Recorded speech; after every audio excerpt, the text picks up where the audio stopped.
Today is another video interview with a fellow online freelancer and a former virtual assistant.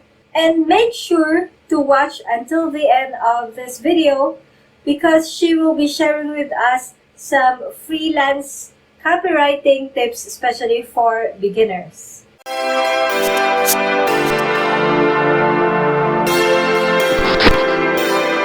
Hi there! This is Connie Zabala and I'm here to help you get your time freedom back. This channel is all about the virtual assistant industry where I share with you some tips, training and video interviews like this one. If this is something that would interest you, I highly suggest that you subscribe and hit the bell for notifications. Now, as for the person that I will be interviewing today, she is a mom of two. And she actually looks young and you didn't know that she's a mom. Anyway, right now I would like to apologize ahead because you will witness how noisy the background is because her kids are playing while we are doing the interview. So I apologize about that. I tried to fix the audio, but it's hard to fix the audio when you have different background noise, so please forgive us. So to continue with the person that I interviewed, she's a mom and she's a copywriter for beauty enthusiasts, beauty and skin enthusiasts. So she will be sharing with us some tips, top 5 tips about freelance copywriting for beginners. Let us all welcome Rhisa Rey. Hello. Hi guys. Okay. So let's go ahead with the questions. What was your first job? What was your job before you started working from home? Okay, working from home before, I was a call center agent. So that's for like 2 years. And then when I got pregnant, I shifted to working from home because I had a threatened miscarriage with my firstborn, so I was forced to work at home during that time. So yeah. So how did you start working from home?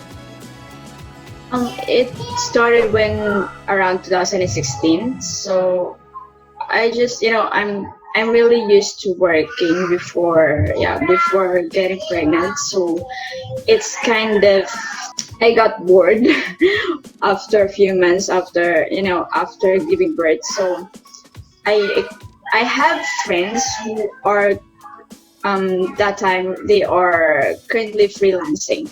So I asked them about how can I get started, things like that. And then one friend of mine told me to start graphic designing. So before, when I was in college, I studied IB, so I had a background on graphic designing. So that's when I started to look for jobs online, which who are looking for a graphic designer.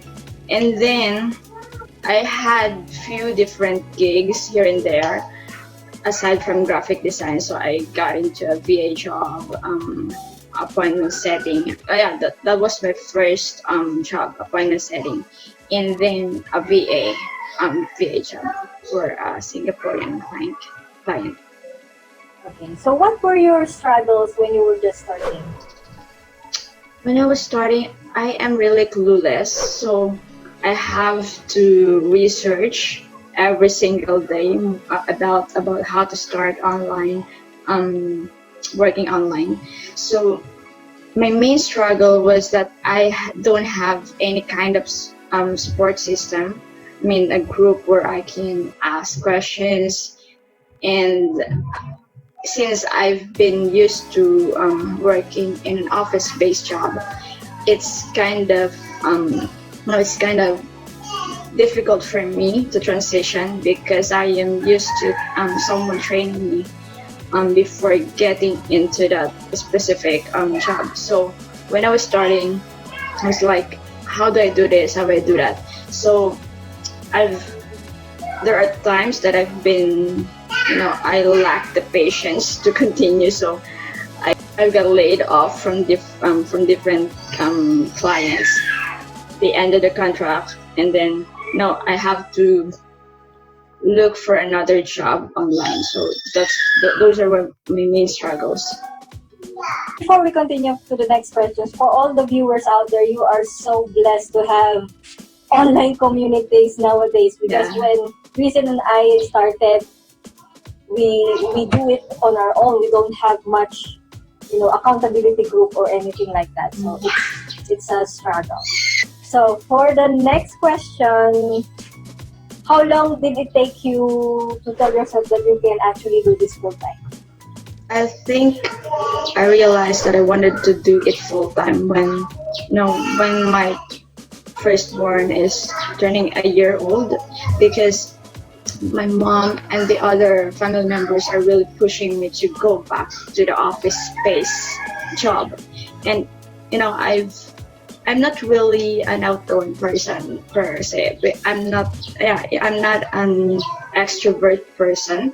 So when I've stayed at home for more than a year, so I'm not really going out. I had to take care of my daughter and then work at home. So I realized that what I really wanted is just to earn money while working from home. So and then they're pushing me to go back to that office space setting, and then I told myself that I really need to do something about it.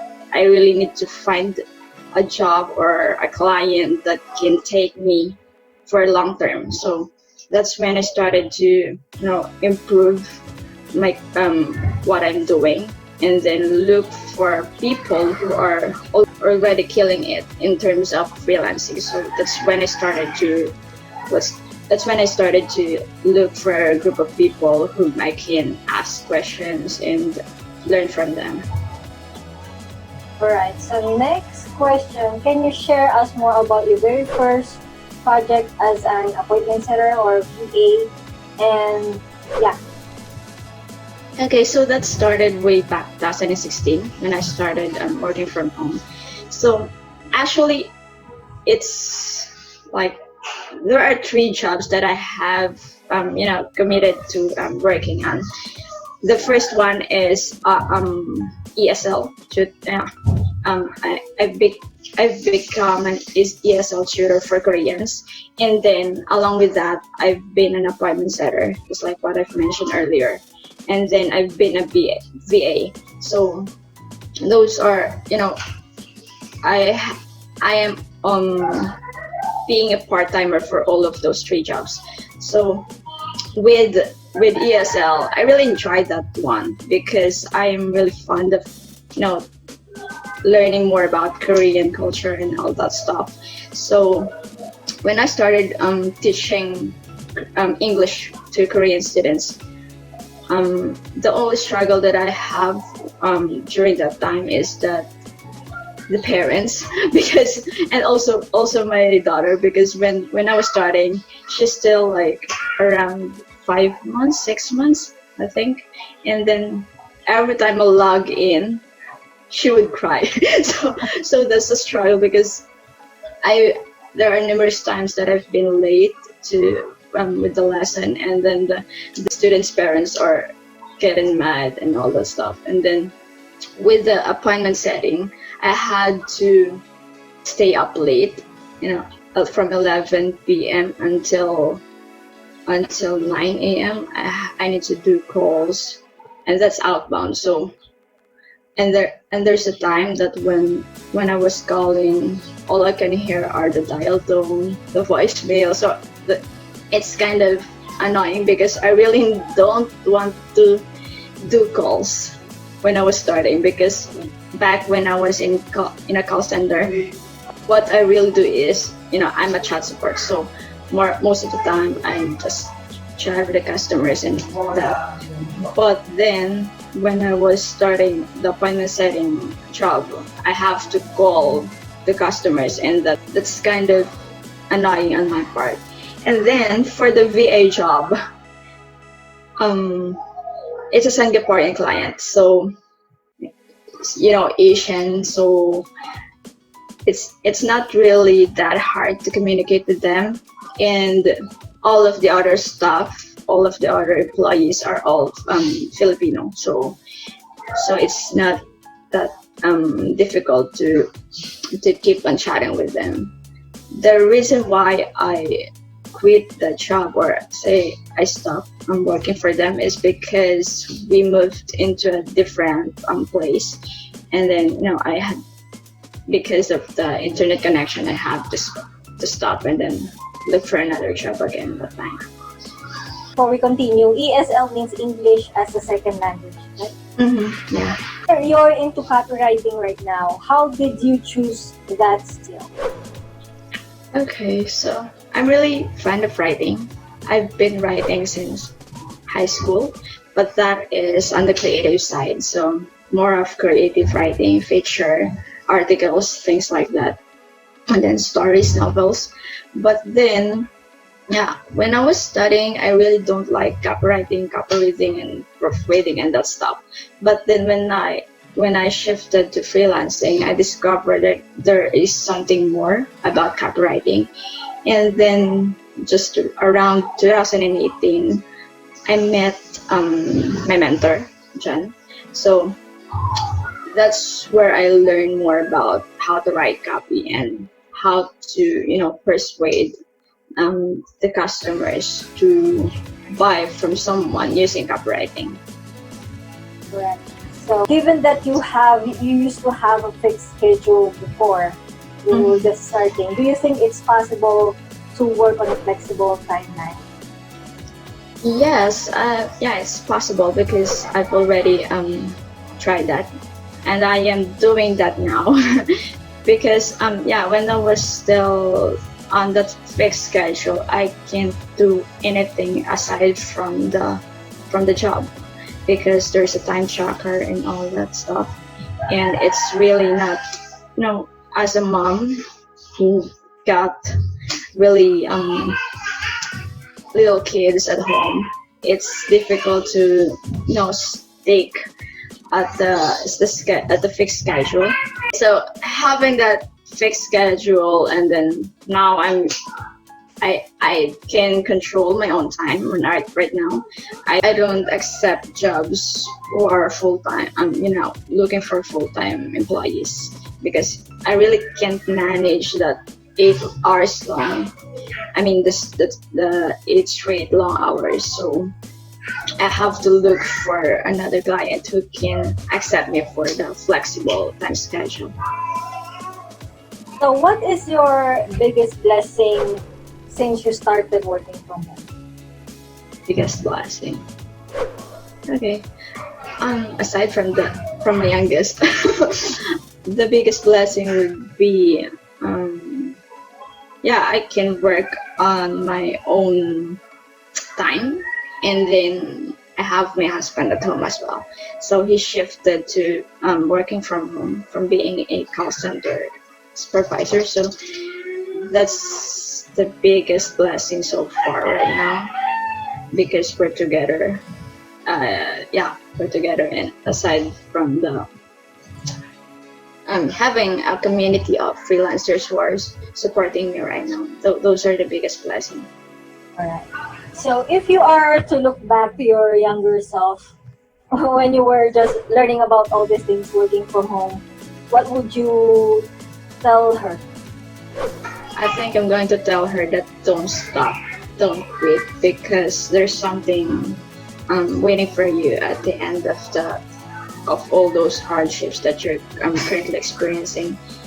Yeah, because when I was starting, I lack the patience, so I easily quit, or I easily get distracted. So I think I will say that, yeah, don't stop, and don't stop learning.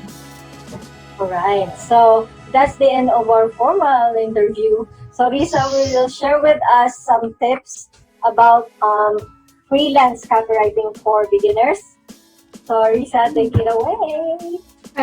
I have like 5 tips right here. First one is find who is your target market. So, and the second one, ask them what is their single biggest challenge. Third, don't limit yourself. Fourth, continue learning while doing. And then fifth, get feedback and learn from it. So I'm gonna say find who is your target market. There are myths that we should service or serve everyone else who needs a copywriter's help.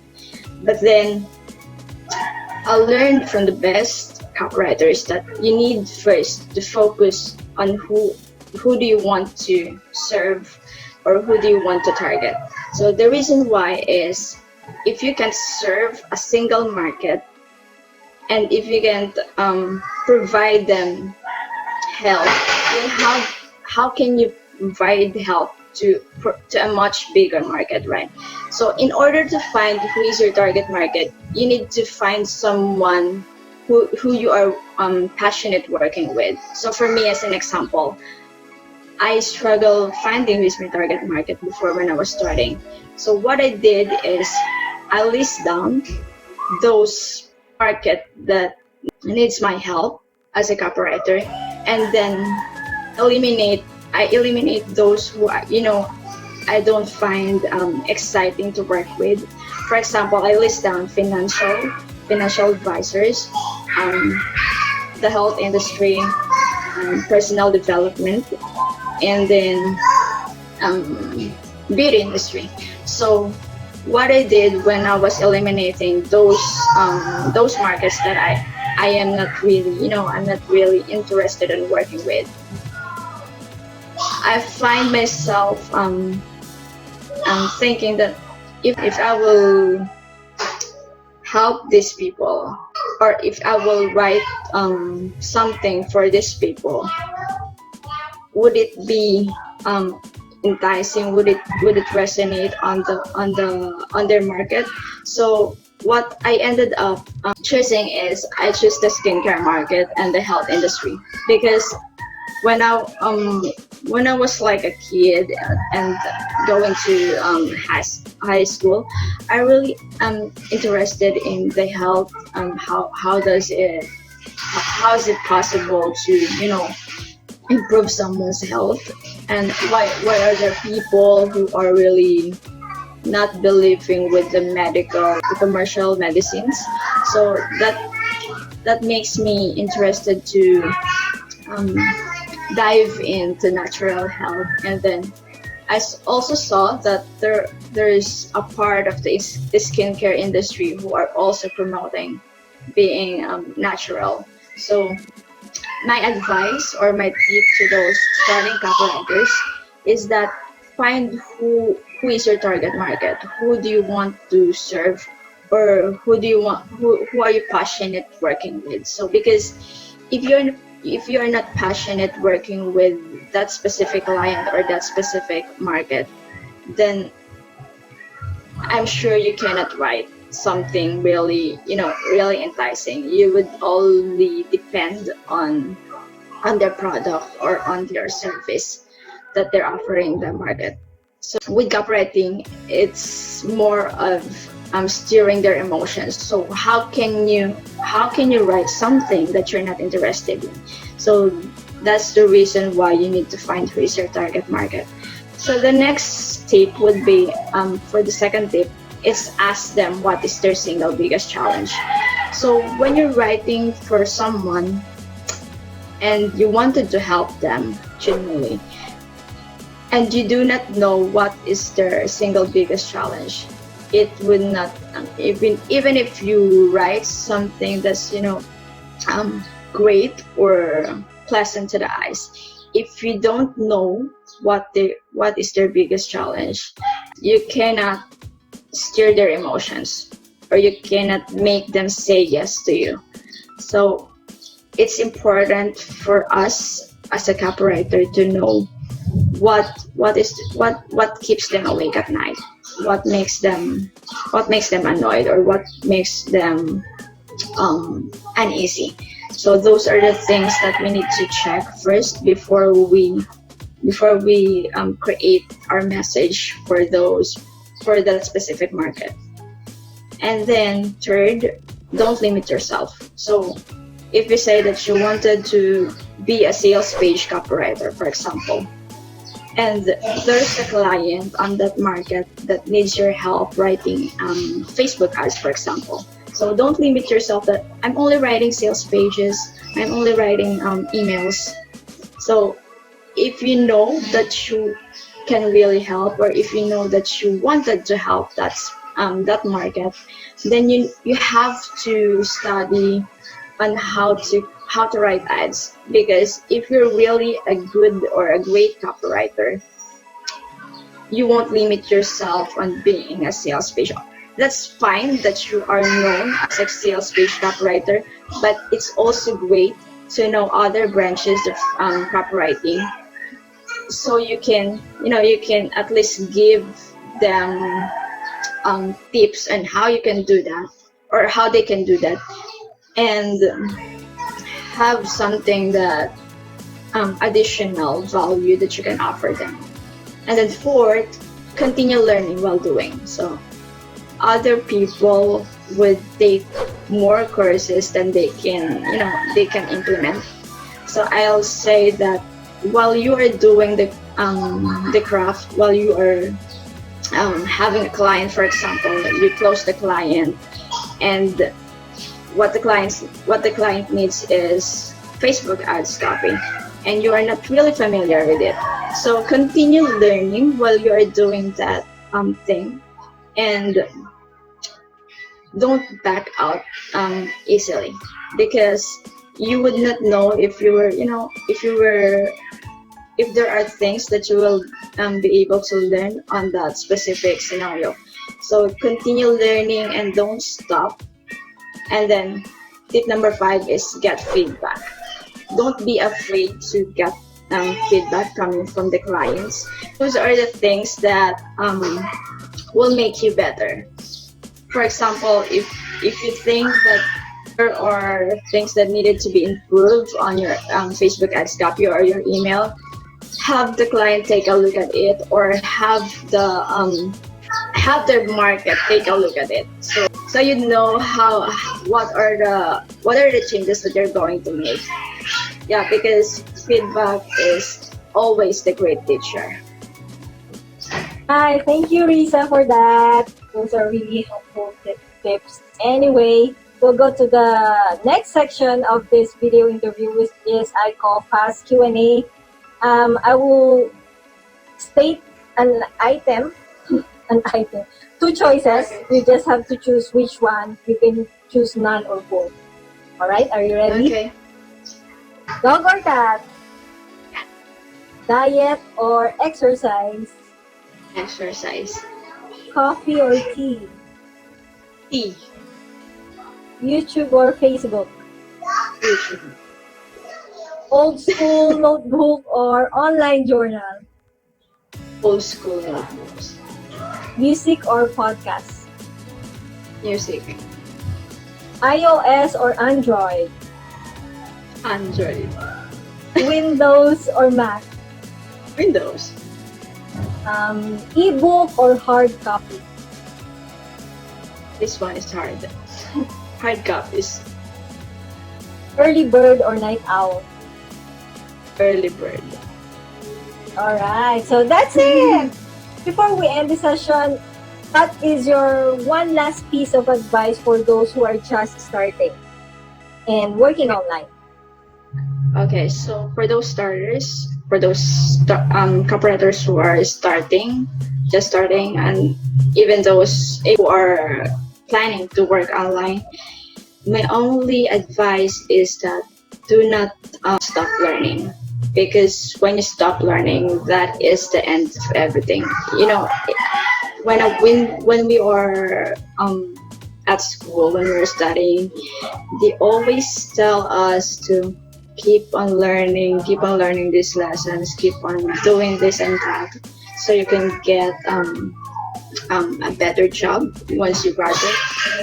And I think that's partly true, yes.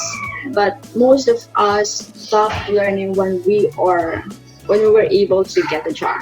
So I'd say that don't stop learning, even if you have that job already. keep on learning, keep on reading books, please. Keep on reading books, because those people who don't stop learning are, most of the time, they are those people who are successful. So don't stop learning. Alright, so that's it. So for those viewers out there, please share with us in the comment section below what is your biggest takeaway during this video interview. So, and of course, don't forget to subscribe if you haven't done so yet, and click the like or thumbs up button. So thank you, Rhisa. Thank you so much. Thank you. Bye. Difficult to stick at the fixed schedule. So having have